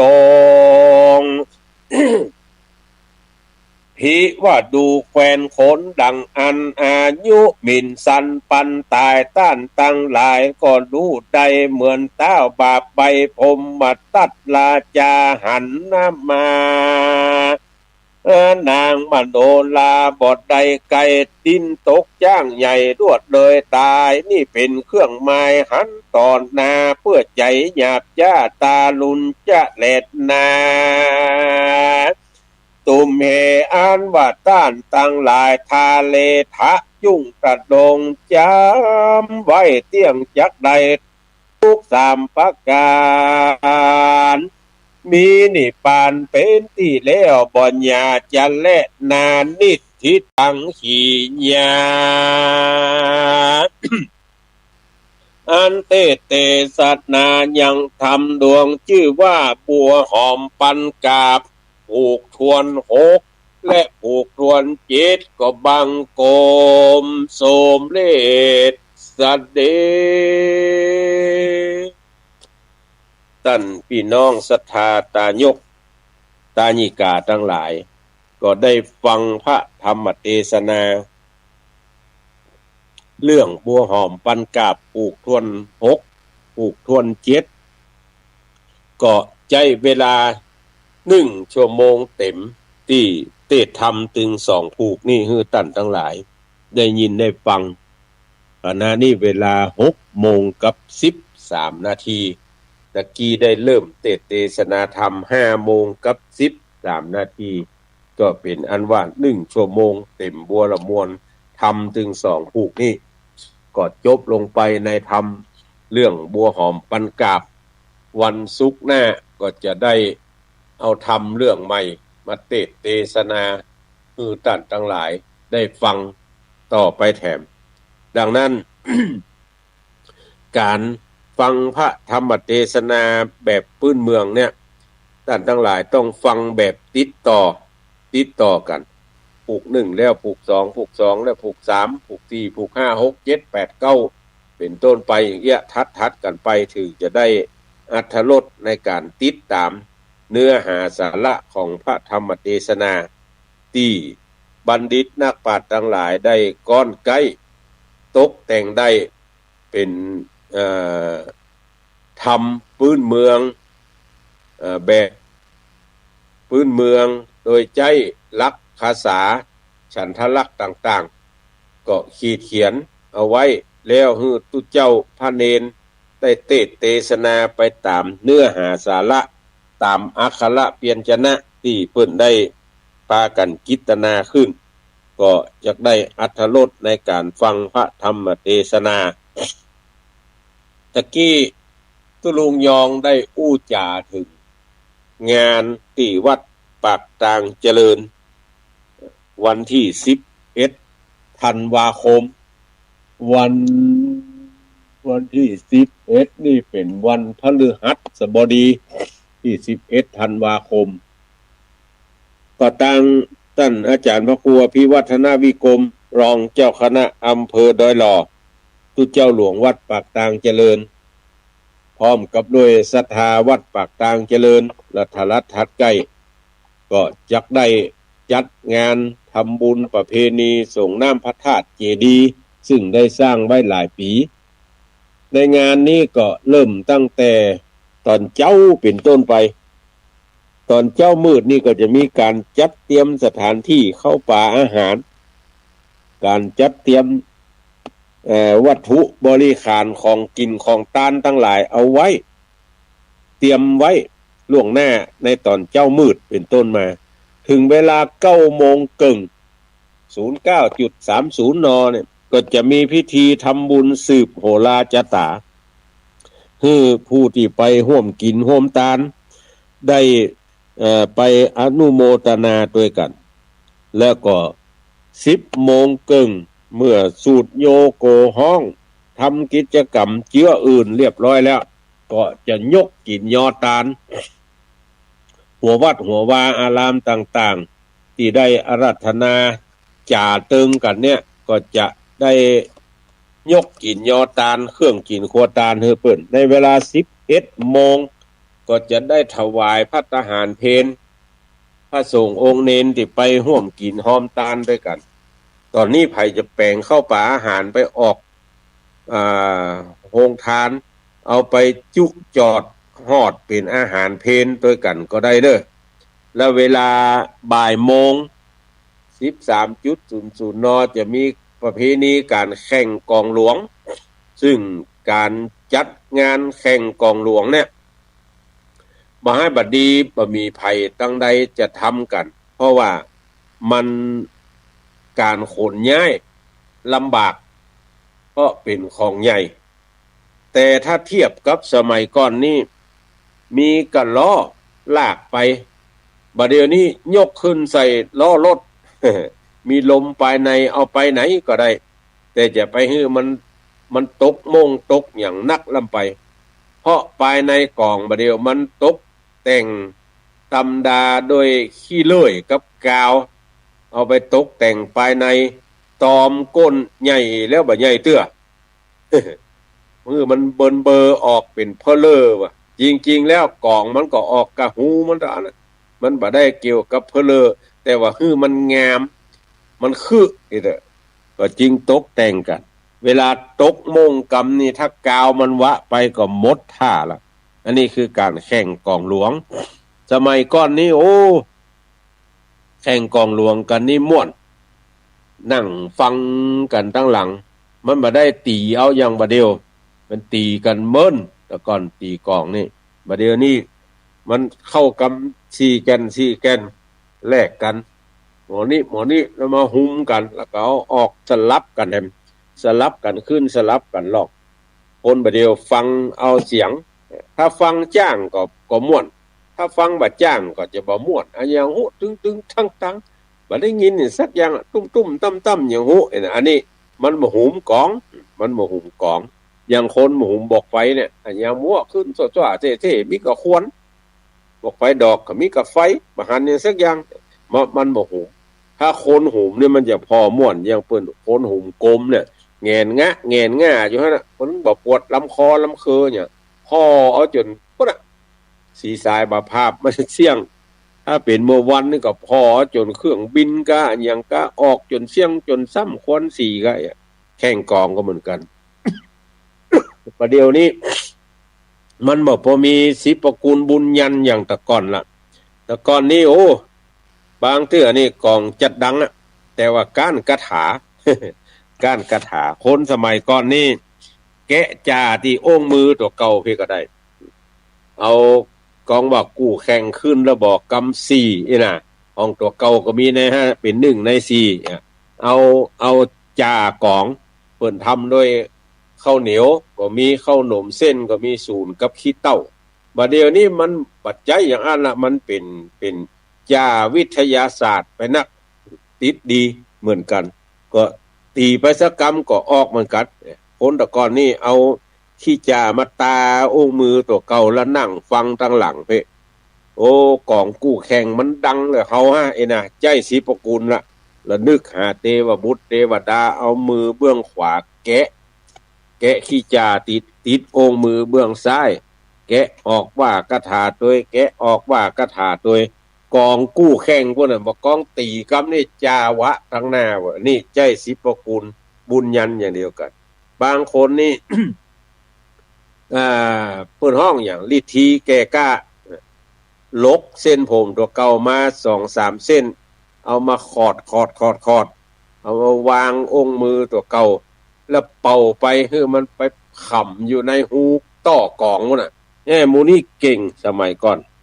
เอาไปขำอยู่ในต่อกองเนี่ยเวลาเปิ้นจะแข่งเปิ้นจะเอาไม้จุบน้ำมันมีกำว่าซกเข้าไปดึงออกมาซุกเข้าไปดึงออกมานี่มันมีกำว่าเป็นกำไม้ที่จะเอาไปสวกกองกับผ้าที่จะเอาปันปลายไม้นี่เปิ้นจะวัดเหอย่างดีเอาเต้าลูกมากของกองเอาเต้าลูกมากของกองตั้งแต่เอวมาถึงก้นแล้วเปิ้นจะเอาไม้นะสวกเข้าไปมีคาถาว่าบ่ฮื้ออันอย่างมาคล้องมาปานถ้าไผใส่จิตปกูลบุญยันมาคล้องมาปานจะฮื้อกองเฮาเสียงบ่ดีน่ะคือมันเสียงกองเนี่ยถีบออกไปเนี่ยตั้งคนตั้งแปลงตั้งคนตั้งแก้คนสมัยก่อนนี้ย้ายสิปกูลบุญยันใส่กันไปนักอีกมันบ่เหมือนบัดเดียวนี้เอาแฮงคนตีว่าตีแฮงตอนใดกองหนังแห้งบ่แห้งก็ให้ว่าคำกองนี่หน้ามันมนปืนวุ่นมันจะมีภาคเดียวที่ดัง 3-4 ภาคนั่นตีซึ่งตึกแต่มันถึงบ่ดังเพราะว่าหนังมันบางมันหนาบ่เท่าเดียวกันตัดใดมันดีเนี่ยคนจากองแก่นนั่นจะฮู้ดีอันนี้คือการแข่งกองไผหุมกองหลวงไปเน้อเวลาบ่ายโมงวันที่11ธันวาคมที่วัดปากตางเจริญเมื่อค่ำเวลา 7:00 นจะมีการแข่งบอกไฟดอกอันนี้เป็นบอกไฟดอกไม้สเปรย์บ่เอาอัวในบ่เอาคือเป็นไม้อย่างเดียวยาว40 เซนติเมตรบอกไฟดอกนะยาว40 เซนติเมตรอันนี้เพิ่นจะแข่งบอกไฟดอกกันที่เมื่อคืนโอ้บอกไฟดอกสมัยบัดเดียวกับแต่ก่อนก็ต่างกันแต่ก่อนนี้ ไปถึงนี่ขุดขุมโอ้กว่าจะได้หันบอกนี่ผมเงินปอกไก่เพราะว่ามันต้องรอคือบอกนั่นแล้วก่อนแล้วหมอนี่ถึงจะไปขุดขุมประเดี๋ยวนี้ต้องขุดพุ่มเดียวกันหมดต่างคนต่างขุดต่างคนต่างตอกคือปากมันเปียงดินบ่เอาน้ำคู่เข้าควบไว้แต่ก่อนนี้ต้องคือปากแมนอย่างน้อยต้อง50 เซนเอาแมนบนดินขึ้นมาโอ้หมู่ที่สิบประกูลบุญยันก็เสกลูกกง เสกลูกกงยิงเข้าเป็นเปียวตอนมันจะทังขึ้นนั้นมันนึงแตกบึ้งคนสมัยก่อนนี่ประเด็นนี้ยิงบ่ได้ละเพราะเขาเอาปากบอกมันไปเปียงดินเนี่ยยิงยังบ่ได้สักอย่างนอกจากใจวิทยาศาสตร์เป็นกระถมกระถานี่ก็สิบหายไปตามคนบ่เก่าเพิ่นบ่ใครสอนฮื้อไผก็เลยสิบหายวายไปเหเสียงเหซ้ำอันเรื่องเก่าๆที่เพิ่นเล่ากันมานะมันบ่ล่ำมีละบัดเดียวหายไปประตูประเตียงดังนั้นไปลืมเด้อวันที่11วันพฤหัสบดีที่11ที่วัดปากตางเจริญ11ธันวาเด้อบ่ใช่11มกราเด้อ11ปี2568เนี่ยวันที่10ก็เป็นวันรัฐธรรมนูญแล้วก็วันที่11นี่เพิ่นจะทำบุญส่งน้ำก็เป็นประเพณีส่งน้ำพระธาตุที่วัดปากตางเจริญพี่น้องเฮาขึ้นสีขาวอยู่ตั้งไก่ตั้งใกล้ตั้งใดตั้งหนึ่งก็ไปร่วมกินหอมตาลด้วยกันเด้อให้ไปได้ไปก็ฝากกันไปตาลถ้าบ่ฝากก็ถามท่านอาจารย์พระครูพิวัฒนวิกรมโอนเข้าบัญชีวัดก็ได้โอนเข้าบัญชีเปิ้นก็ได้แล้วแต่เปิ้นจะสะดวกเด้อศรัทธาท่านทั้งหลายไปร่วมกินหอมตาลด้วยกันเด้อแล้วก็ เมื่อวันที่21พฤศจิกายนที่ผ่านมาวันศุกร์แล้วนี่ก็ได้จัดกิจกรรมการทำบุญสืบโหราจตาให้กับบุคลากรทางการแพทย์ที่โรงพยาบาลส่งเสริมสุขภาพ ตำบลบ้านปางไฮจวนกันถึงอสมจวนกันถึงผู้ประกอบการบนท่านก็หันว่าหลังคาศาลาของบ้านพักบุคลากรทางการแพทย์มันลุหลังปังเปละเลยพากันเปลี่ยนให้ใหม่ก็ระดมทุนกันได้อยู่130,000 กว่าบาทรวมถึงวันทำบุญแล้วก็ได้จากการจัดงานกันไป หักกาดจ่ายแล้วประเดี๋ยวนี้เหลือเงินเป็นกองทุนพัฒนาโรงพยาบาลส่งเสริมสุขภาพตำบลบ้านปังไฮอยู่ 51,355 บาทยังเหลือเงินไว้เป็นกองทุนที่จะพัฒนารพสตสืบไปแถมก็มาถึงเวลาบัดเดี๋ยวนี้ท่านทั้งหลายอากาศหนาวแล้วเนอะเพราะว่าตะวันหนาวนะตะวันยัง12 องศาเซนติเซียสโอ้วันนี้มาพอตะกี้11ท่านทั้งหลายก็แสดงว่าอุณหภูมิมันลดกว่าตะวันใครจะมาบอกว่าตะวันหนาววันนี้ยังแฟนนี่ว่าบ่ได้ละ เพราะว่าอุณหภูมิมันฟ้องอุณหภูมิมันฟ้องบนห้องว่าจนด้วยหลักฐาน อุณหภูมิบอกว่า11 องศาเพราะนั้นมันต้องหนาวกว่าตะวันมัน12 องศาก็เฮือท่านทั้งหลายรักษาสุขภาพเนอะรักษาสุขภาพวันนี้ที่แม่โป่งนี่ที่สันกำแพงเต้าเดียวกัน11 องศาตะวันนี่บนดอยป่างกำแพงหินหมู่ที่8อัตวา 6 องศาที่ปะปานกับที่แม่ตอน9 องศากับ8 องศาบนดอยเหมือนกันนี่มันแต่ละป่างมาเจ็ดเต้าเดียวกันเนอะท่านทั้งหลายอุณหภูมินะมันมาเจ็ดเต้าเดียวกันอันบ้านใดอยู่ตั้งลุ่มดอยอยู่หิมห้วยก็จะมีอุณหภูมิต่ำกว่าเปิ้นน้อยบ้านใดที่อยู่สูงอย่างปะปานเนี่ยมันอยู่แปรดอยหรอมันสูงอันนี้ก็จะลงอยู่ที่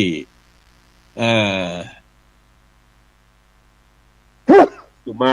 อุณหภูมิจะสูงเลยเพิ่นว่าอุณหภูมิจะสูงเมื่อเจ้านี่ที่บ้านปงกุม10 องศาที่บ้านปงกุม10 องศาแล้วก็พี่น้องตั้งบนดอยตั้งใดตั้งหนึ่งก็ดีกี่องศาก็เอื้นกันมากำเนอะเต่าที่หู้นี่มีปงกุม10 องศาดอยสะเก็ดอำเภอดอยสะเก็ดอำเภอสันกำแพงแล้วก็ที่บ้านนี่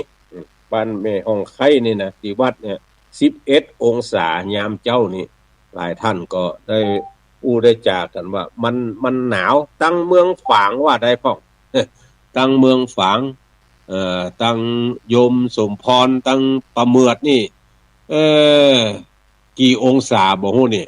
ตักมานี่บ่ได้บอกกี่องศาเพราะนั้นท่านทั้งหลายก็ฮึรักษาสุขภาพให้มันเด้อโอ้ปากันนุ่งเสื้อผ้าน่ะนะมีต่อได้ขนมาใส่คือเสี่ยงลูกหลานซื้อเมื่อปีซื้อบางคนยังบ่ได้นุ่งก็มีนะสดายมันจะไปสดายเด้อเสื้อผ้าเพราะว่ามันออกใหม่มากูปีนะเสื้อผ้าอย่าไปคิดว่าโอ้อินดูลูกหลานฮะไอ้น่ะก็บ่นุ่งเตื้อไอ้น่ะจะไปว่าขัดใจเขาซื้อฮื้อขัดใจนุ่งซื้อวันนี้ซักวันนี้นุ่งวันนี้เลยเพราะว่าบ่ฮู้ว่าวันพุธเขาจะได้นุ่งก็บางคนนี่เอาไว้ในตู้จะได้นุ่งหำกำปุ้นเมื่อมีลมหายใจว่าเขามานุ่งฮื้ออีดูแม่ซื้อฮื้อละบ่ได้นุ่งสักกำอีดูพ่อซื้อละบ่ได้นุ่งสักกำเอาลูกประเดี๋ยวนี้เนาะจะเอาหมอนั่นก็ซื้อฮื้อหมอนั่นก็ซื้อเอาละลูกก็ละคนนั้นก็จะฮื้อนุ่งของเขามันจะลำบากเพราะนั้นถ้าเขาซื้อลูกหลานซื้อฮื้อขัดใจนุ่งเนาะพี่น้องศรัทธาทั้งหลายนุ่งไปเถอะนุ่งไปมีต่อใดนุ่งฮื้อเสี่ยงเก็บนุ่งปีหน้าเขาต้องซื้อฮื้อใหม่ถ้าบ่ซื้อเขาก็ซักเอาตัวเก่าได้นุ่งกันนุ่งไปเมื่อมีนุ่งก็ฮื้อนุ่งไปเด้อนุ่งไปเถอะบ่ว่าจะเป็นอันหนึ่งอันใดนะเพราะว่าการมีเสื้อผ้านุ่งห่มเนี่ยมันดีถ้าบ่มีแล้วมันบ่ดีถ้าบ่มีแล้วมันบ่ดีมีนุ่งเนี่ยดีที่สุดอันเก่าอันเกื้อจะไปเอานุ่งลูกหลาน ลูกหลานจะอายให้เปิ้นว่าพอหมอนั่นเนาะมันก็มีจัดมีเงินแต่ว่าบ่ซื้อเสื้อผ้าใหม่ให้พ่อให้แม่กำแล้วโลเนี่ยเขาจะว่าให้ลูกให้หลานเพราะนั้นนุ่งอันใหม่พอมันเก่าแล้วเขาถึงซื้อให้ใหม่ ถ้าบ่ซื้อใหม่ซื้อคนเดียวก็ได้เพราะคนเฒ่าบ่เดียวมีเงินเดือนน่ะจะไปว่าโอ้อยู่บ่ได้บ่มีเงินเดือนอันนี้ว่าบ่ได้แล้วเด้อเพราะว่ารัฐเปิ้นฮื้อละ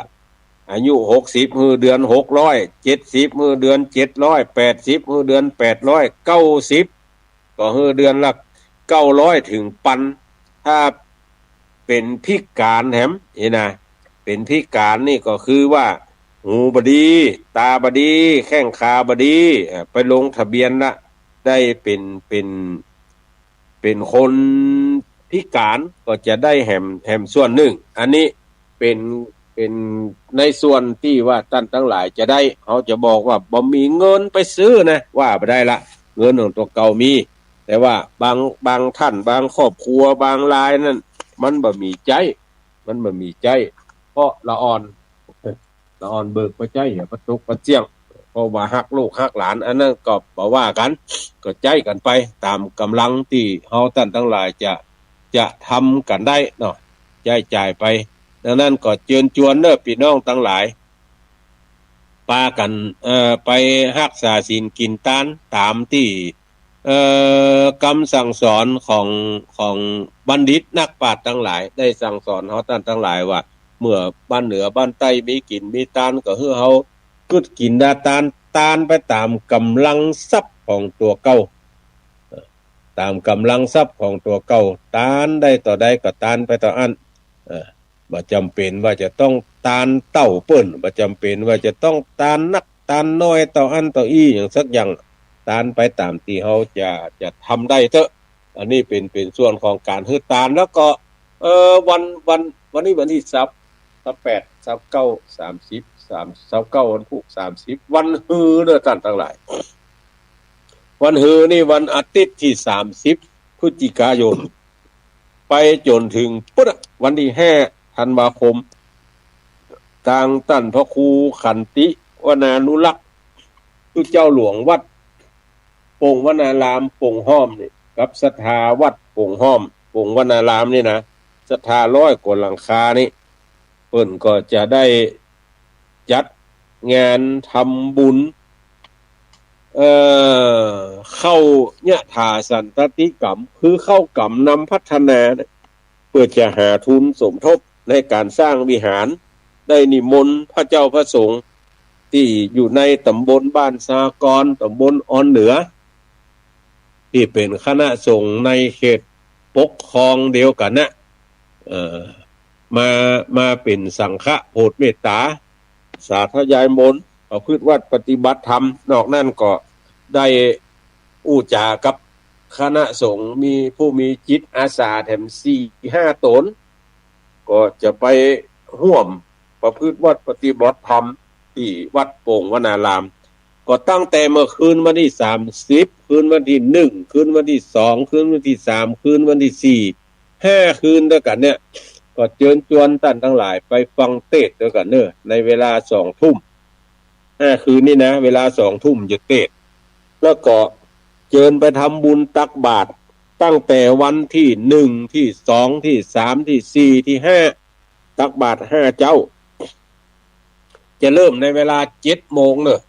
ให้ประทับไปขวายถ้าเจ็ดอย่าไปคิดว่าโอ้วัดเฮานี่เคยปะ8:00 นว่าเพิ่นจะทำพิธีกันนะอันนี้จะทำ7:00 นเนอะท่านทั้งหลายทำ7:00 นใส่ข้าวบาตรท่านทั้งหลายก็เอาไปอย่างเอาไปวัดเนี่ยเอาเข้าใส่เฮติ้งข้าวหนมใส่เฮติ้งเอาดอกไม้ธูปเทียนใส่เฮติ้งเอาอาหารใส่เฮติ้งใส่ฮื้อเสียงหมดเลยเนอะใส่ฮื้อเสียงหมดหลายท่านประกองได้ยินว่าใส่ฮื้อเสียงหมดคิดในใจละตุเจ้านี่ประกาศอย่างอี้แล้วมันฮื้ออย่างใส่บาตรนี่นะการใส่บาตรญาติปกท่านทั้งหลายมันจะมีข้าวสารเขาจะใส่บาตรข้าวสาร ใส่บาตรข้าวสารในหันเพิ่นจะเอาใส่ถุงน้อยๆบ่ใช่ใส่ถุงใหญ่ปะล้ำบ่เหลือนะใส่ถุงน้อยๆหมอกสักจ้อนเนี่ยเอาใส่ในถุงน้อยๆเอาหนึ่งยืดเข้าหัดแล้วเพิ่นจะจัดตามตุเจ้าสมมุติว่าตุเจ้าบิณฑบาตมี20 ตนเพิ่นก็จะเอาเข้า20ห่อที่เฮาเอาใส่ถุงน้อยๆน่ะใส่20แล้วเอาใส่ในถุงหูหิ้วแล้วก็จะมัดปากเอาไว้ท่านทั้งหลายก็ไปปูจาเอาตามกำลังทรัพย์บาท2 บาท 5 บาท10 บาท20 บาทเอาตั้นทั้งหลายว่าเอาเข้าบาทใส่หื้อเสียงหมดหรอกถึงเข้าถึงน้ำหยาดถึงเข้าดอกไม้ธูปเทียนอย่างเสียงหมดก็ไปปูจาเอาข้าวสาร ปูจาข้าวสารแล้วเอาใส่ในขันในสลุงตัวเก่าเสาะหาที่นั่งที่เจ้าโอ้เฮามานั่งเด้อให้หนาวเว้ยนะไปกินน้ำยาต้มก่อนจะมีน้ำยาต้มของตุลุงบุญเล็กอาสะโพวัดบ้านปอกนอกได้ขอเพิ่นเอาหม้อต้มยามาตั้งบัดนี้หลัวพร้อมละ แอมอยู่ข้างวิหารนะ5 คืน 5 วันนี่หลัวพร้อมแล้วก็จะเริ่มตั้งหม้อยาท่านทั้งหลายก็ไปกินยาก่อนยาแก้เจ็บหลังเจ็บเอวยาแก้เบาโหกแล้วมียาอื่นๆน่ะที่ตุลุงปุ่นฮิปเอาไว้ก็ไปปูจาเอาตามกาตามศีลเด้อยาอื่นๆนะส่วนยาต้มนี่แจกฟรีจะมานั่งแล้วบ่เฮาก็มานั่งหาที่อยู่ที่กวนบ่ต้องนั่งกับปื้นได้จัดเก้าอี้ไว้ให้ท่านทั้งหลายเรียบร้อยในศาลา100 กว่าตัวถึงเก้าอี้ไม้เก้าอี้เบาะนวมไปบรรทัดกวดเจ็บก้นนะแต่ถ้านั่งทั้งนอกนี่บัดจ้านั่งทั้งนอกนี่บัดตาทั้งนอกนี่จะเป็นเก้าอี้พลาสติกตั้งไว้แห่งส่วนหนึ่งท่านทั้งหลายก็ไปนั่งที่กวนของตนเมื่อได้เวลาแล้วก็เขาจะจุดธูปจุดเทียนไหว้พระมาทานเบญจศีลแล้วก็จะฟังปาฐกถาธรรมก่อนที่เพิ่นจะฮื้อปอนนะแต่ว่าก่อนนั้นก็จะมีพิธีกล่าวกรรมโยงเข้าบาตรบูชาเข้าพระเจ้าอะไรอย่างกล่าวกรรมถวายภัตตาหารเสร็จแล้วก็จะเกณฑ์เข้าบาตรถึงหมดส่วนเข้าบาตรที่ท่านทั้งหลายเอาไปใส่นะก็จะมีเจ้าหน้าที่จัดเก็บว่าอันนี้เป็นข้าวเอาใส่เหียอันหนึ่งอันนี้เป็นข้าวหนมแห้ง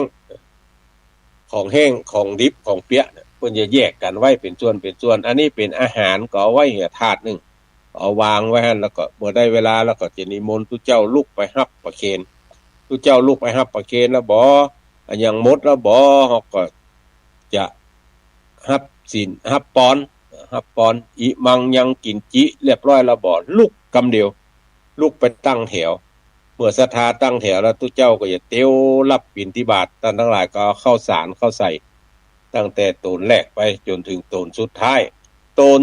เนี่ยท่านทั้งหลายเอาตึงถุงน้อยข้าวสารได้ว่าตะกี้นะตึงถุงหูหิ้วนี่ห้ามเอาปีกบ้าน ก็จะเอาใจวันต่อไปแถมดังนั้นก็คือท่านทั้งหลายได้ไปร่วมกินหอมตาลแล้วกันเนอะบ่ได้ไปเมื่อวันก็ไปเมื่อคืนบ่ได้ไปเมื่อคืนก็ไปเมื่อเจ้าเมื่อวันนี้ก็เปิดโอกาสให้ท่านทั้งหลายได้ทำบุญสุนทานคำว่าได้ทำบุญสุนทานในจุดนี้ก็หมายถึงว่าท่านทั้งหลายอย่าตานทำไปหาไผหาพ่อหาแม่หาญาติพี่น้องก็ไปปูจาเอากันทำได้เพียงแต่ว่าขอให้มีสตางค์เนี่ยตอนใดก็ได้บ่ได้ว่าการทำนี่ต้องอันต้องอี้เนี่ยบ่ได้ว่าตอนใดก็ได้แล้วแต่เจตนาท่านทั้งหลาย2ก็จะมีบริการให้เอากระสตางค์ไปอย่างเดียวเพราะ2ก็มีบริการให้ท่านทั้งหลายก็เขียนเอาชื่อหยังนามสกุลหยังจะตานไปหาไผเขียนบ่จ้างก็จะขอเจ้าหน้าที่ที่นั่งแต่นั่นเขียนให้เมื่อ ทุกอย่างเรียบร้อยแล้วก็ยกไปข้างในศาลาพิธีก็จะมีตู้เจ้ามาเทศถ้าท่านทั้งหลายประสงค์จะฟังธรรมตานมาหาญาติพี่น้องนี่นะก็มีตู้เจ้ามาเทศบาเทศตู้เจ้าจะยกตานเนาะก็ยกตานเอาเจตนาคนตานว่าตู้เจ้าจะบริการเกินรายได้จากการจัดงานเนี่ยก็จะนำไปสมทบการสร้างวิหารซึ่งยกต่อไปเนี่ยจะใช้เงินถึง 400,000 กว่าบาทถึงจะได้มุ้งบัดนี้ก่อผนังอย่างนี้ละฉาบตั้งเสาเสริมเรียบร้อย ใส่แปรรอเรียบร้อยละต่อไปนี่จะเป็นโครงสร้างเล็กกับกระเบื้องมุ้งจะใช้งบอยู่ 400,000 ถึงกะแฮงกะของก็เชิญชวนเฮาท่านทั้งหลายเด้อไปร่วมกินหอมตาลกันตามกำลังทรัพย์ที่ว่าตะกี้บัดเดี๋ยวนี้ใช้เวลาของทางสถานีมา1 ชั่วโมงกับ40 กว่านาทีละก็เหลือเวลาแถม บัดนี้6:42 นาทีเหลือเวลาแถมน้อยก็จะเปิดโอกาสให้ท่านทั้งหลายได้โทรเข้ามารายงานผลการรับฟังส่วนหนึ่งแล้วก็โทรเข้ามาบอกข่าวสารงานบุญแถมส่วนหนึ่งเด้อไปบอกไปวัดไปวาอยู่ตั้งบ้านตั้งจองที่จะโทรเข้ามาก็0817964608ไทยตึงบัดตันยายพรสักคนว่าเลย เจริญพร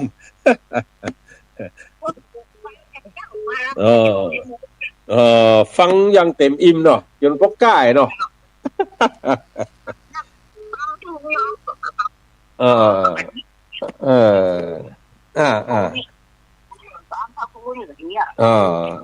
ยินดีเนอะ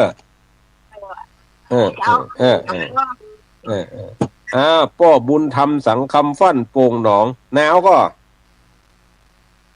เย็นนะแกยังทานผ้านะเอาว่าตะวันหนาววันนี้11 องศาหนาวเลยตะวากะโทษขนาดนักหิมน้ำนี่นะวายน้ำมันขึ้นเลยปะทอพอตีนพอมือสุมาเด้อพอยังบ่เก็บได้เหี้ยเย็นจิตนั่นน่ะ2 จั่น 3 จั่นกันน่ะยินดีเด้อยินดีครับแม่อุ้ยอินเสมิงว่าจังไดเสมิงหนาวก็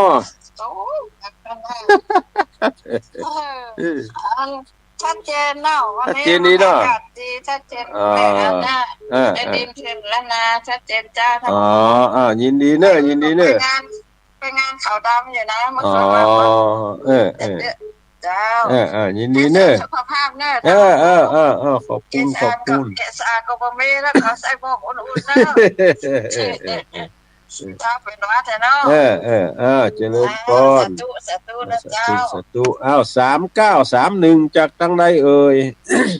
แม่คือเจ้าแม่ยอดเนาะเจ้าบ่ป้อหนาวกันแม่คือหนาวกำลังจะไปวัดล่ะเจ้าทำไมกำลังใจให้นะยินดีเน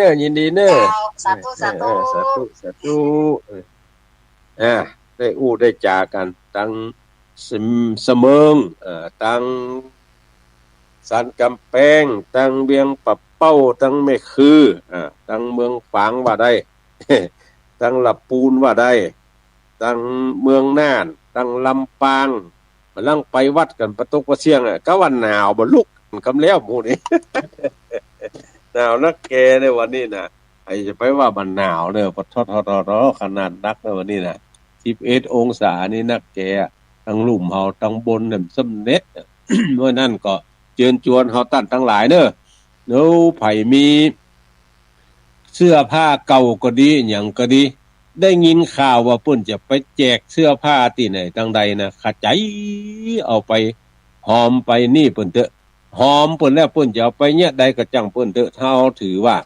ถ้ามันบ่มีนุ่งเนี่ยตั้นทั้งหลายลองคิดพอเถอะโอ้ความหนาวนี่นะมันถึงเสี่ยงหั่นไอ้เถอะอยู่มาเถอะเย็นตึงตีนเย็นตึงมือเนี่ยมันลำบากแต่บ่มีเสื้อผ้านุ่งนี่นะเพราะนั้น เฮาตั้นทั้งหลายมีอยู่แล้วบัดใจละไอ้นะเอาไปตานต่อเลยเอาไปตานต่อส่วนว่ามันจะถึงบ่ถึงนั่นเดี๋ยวก็ว่ากันเนี่ยสันกูทองครูบา40,010 ปันจันทานี่บอกว่าบ้านสันกู10 องศาดอกเวียงปะเป้านี่10 องศาบัดเจซะน้อยมันก็เน้อหนาวมันก็เน้อวันนี้นะเพราะนั้นก็เชิญชวนเฮาตั้นทั้งหลายเนาะไปกินไปตานตามวัดตามวานอารามต่างๆปุ่นกึดกินดาตานไหนก็ไปกันที่หั่นวันนี้ก็คาดเอาคนเดียวว่าท่านทั้งหลายไปวัดไปวากันประตกเที่ยงแต่บ่มีโอกาสที่จะได้โทรกันมาแต่บางคนก็ไปวัดก็ฟังอยู่พออยู่ตามโทรศัพท์ของตัวเก่า แต่ว่าอยู่กับคนหลายบ่สามารถที่จะโทรเข้ามาได้ก็บ่เป็นหยังเนาะเป็นหยังดังนั้นก็ข่าวสารงานบุญต่างๆก็ได้ได้จากับพี่น้องทั้งหลายแล้วแม่สีร้อนว่าจะได้โอ้มีไหนเปิดไหนเปิดเสียงเจริญพร เจ้าน้ำมันตักฟังอยู่เนาะฟังแต่พระเจ้ามาแล้วฟังตั้งแต่แม่เจ้ามาละยินดีเนอะเจ้าเดี๋ยวผมจะเจ้าพี่นะฟังเป็นพี่จ้ะยินดีแม่สีร้อนอยู่ลายห้วยนี่ อยู่ลายห้วยก็อาตมาอยู่คนลายห้วยเพิ่นมันล่ำได้ไปไหนละว่าแข้งขาบ่ปอเอื้ออำนวยละบ่เอื้ออำนวยละนี่ตีนไหนนี่นี่ตีนไหนดอยสะเก็ดเหมือนกัน11องศาวัดท่อแม่ห้อยเงินบ้านให้ลายน้ำกี่องศานี่12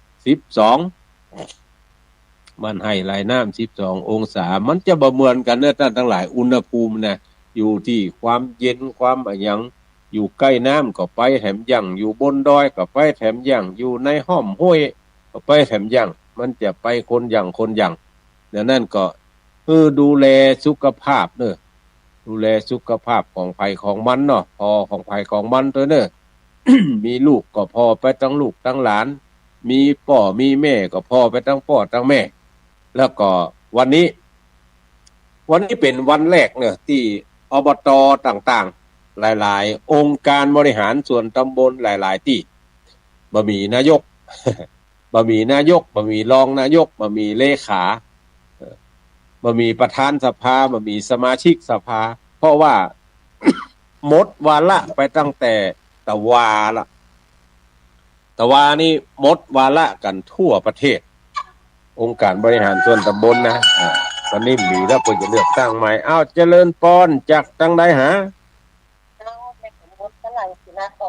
นี่ได้ลำปางหนาวก็ลำปางนี่หนาวเนาะหนาวขนาดกะ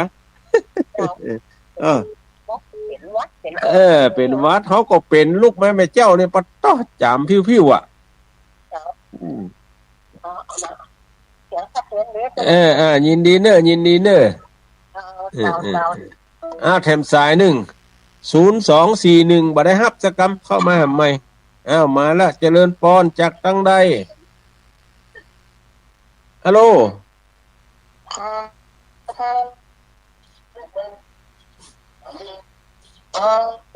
เอาล่ะสัญยงเนอะฮัลโหล